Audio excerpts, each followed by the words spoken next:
تمثيل الأدوار مع صف أول رابع. من أنت؟ ولد. كلمة ولد، ممتاز. ومن أنت؟ ال. ومن أنت؟ تنوين ضم، ممتاز.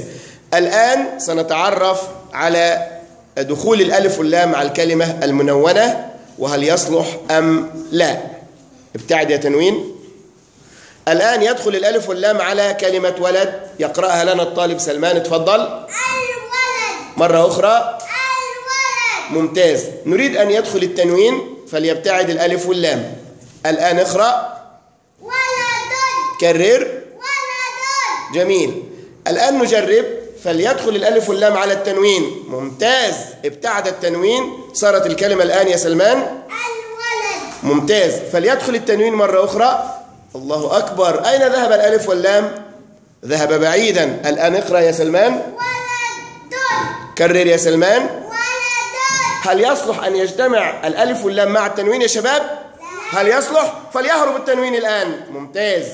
فليأتي التنوين مرة أخرى. أين ذهب الألف واللام؟ ذهب بعيدا.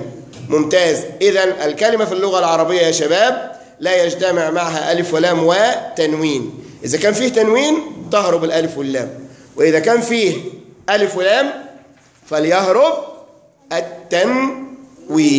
فهمنا؟ شكرا لكم.